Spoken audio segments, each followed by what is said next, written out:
America's television pundits and political commentators are in the middle of a collective panic attack, and it is unbecoming.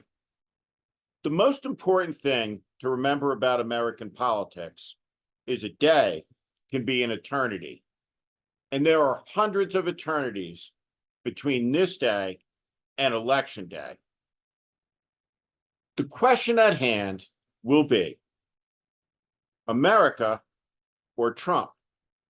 The most important thing to understand as Donald Trump stands on the edge of becoming the Republican nominee for the third consecutive election cycle, a feat achieved by only a few Americans in history, William Jennings Bryan, Franklin Roosevelt, Donald Trump, that he is offering nothing new, just a more extreme version of the chaos, the violence, and the mayhem we have already seen. The American people are worn out, they are disgusted, and they are tired. And the Democratic Party has been found wanting by tens of millions of them who are disappointed, angry, and upset. Yet in the end, those people will get on board and join the American coalition to defeat the un-American coalition. There have always been two great sides in a perpetual battle in American life. The great mistake for many people over, say, 45 years old was believing that America had transcended those fights, that the battle was ended and over, that the idea that all of us are created equally, black and white, brown, it doesn't matter. Your creed, your religion, that as an American, all of us are created equally, endowed by our Creator with rights that include life, liberty, and the pursuit of happiness. The conventional wisdom for so long was this debate was settled. It was over. The right side had won. And Martin Luther King's point that the moral arc of the universe is long, but in the end, it bends towards justice, was proven right. But arcs are funny. It depends at what angle you look at them from to be able to tell where they're going or where you stand in relation to their trajectory. The fight ahead seems to me to be a perpetual one. It will be waged by our grandchildren and their grandchildren. So long as there are human beings, some human beings will seek to dominate others. Some humans are inclined to give, while others are built to take. Some are predatory and rapacious and evil. During my lifetime, I have visited many places that astonish and beggar belief. I've borne witness in those places, in the concentration camps, in Tulsa, Oklahoma, in the places where Black Americans were lynched and murdered.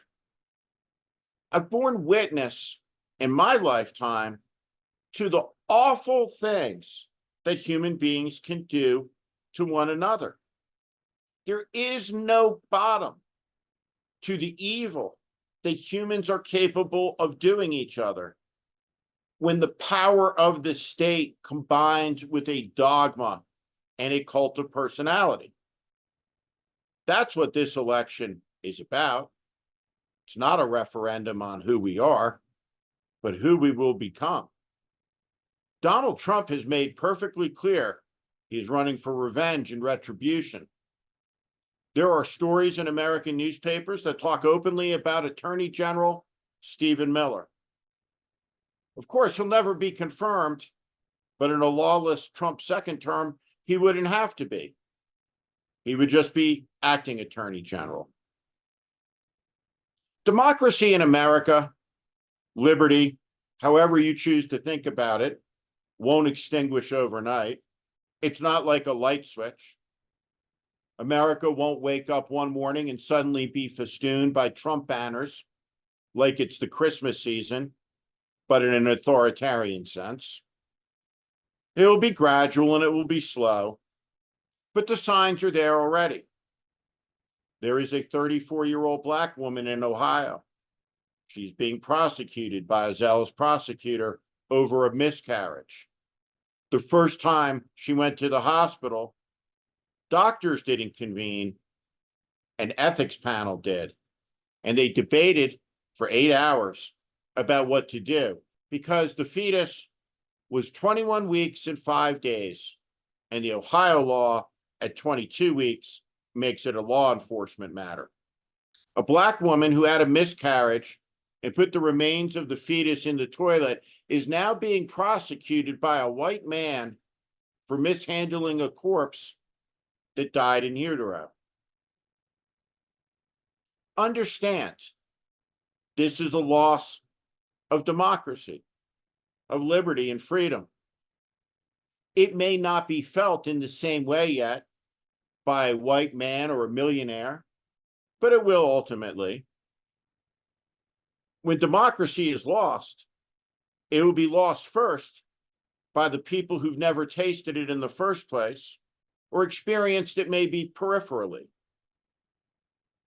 40% of the country doesn't have $400 available. They don't have much choice in life, not a lot of liberty, thus not a lot of democracy. Look at Hunter Biden, the son of a president of the United States, being prosecuted because he is the president's son, singled out. If that can happen to the president's son, understand it can happen to anybody. What I'm trying to say is the American Republic is already listing. Freedom is already being eroded. There are hundreds of books that are banned in the state of Florida. Catcher in the Rye, The Color Purple, among them. Classic works. Hemingway, Salinger, all banned by a fascist governor. There has always been a fascist strain in American life and American politics. Always. There has always been a desire in the hearts of men to take power. The genius of the American system is that it ordered the affairs of a nation and of men into a system of law that restrains the savagery. But the savagery has always been there. It was there when Emmett Till was killed. It was there for thousands of lynchings. It was there for the white mobs who attacked Blacks in Washington, D.C. and in Tulsa, Oklahoma at the beginning of the 20th century in events largely lost to history. It was there when 38,000 American Nazis gave the Hitler salute, facing a 40-foot tall banner of George Washington, bespeckled with swastikas. It was there in Charlottesville when young men marched in paramilitary uniform chanting, "Jews will not replace us." And it was there on the Harvard campus as young extremists attacked, chased, assaulted, and tormented Jewish students. It has always been there in American life. The instinct to murder, maim, kill, and dominate a group of people who are different. What has restrained it in this country is the American Constitution, the rule of law. And that rule of law has constantly had to be defended. Joseph McCarthy assaulted it. George Wallace assaulted it. Jefferson Davis assaulted it. And Donald Trump assaulted it. Each generation is called to preserve the majesty, the dignity of this nation's Constitution, which has created the oldest republic in world history. This country made up of all the people of the world, where every language is spoken every day, is far from perfect. But it has fed more people, cured more people, liberated more people, and done more good in the world than every nation put together from the beginning of time. At the beginning, when America was born, at the moment of victory, when the British surrendered at Yorktown, a great general of the Revolution, a Frenchman, the Marquis de Lafayette, said this: humanity has its victory, liberty has its country. And he believed this country would save and redeem the world. And it has. There is no country that will ever be able to come and liberate America. The only force in the world powerful enough to take liberty from the American people is the American people. And the only force powerful enough in the world to defend liberty from being taken is the American people. And so the test has come again. This year will require calmness, determination, and perseverance. But in the end, the American people will measure up. The American people will do the right thing. The American people will renew their democracy, not strangle it for the benefit of a corrupt and evil man named Donald Trump, the most dangerous American who has ever lived.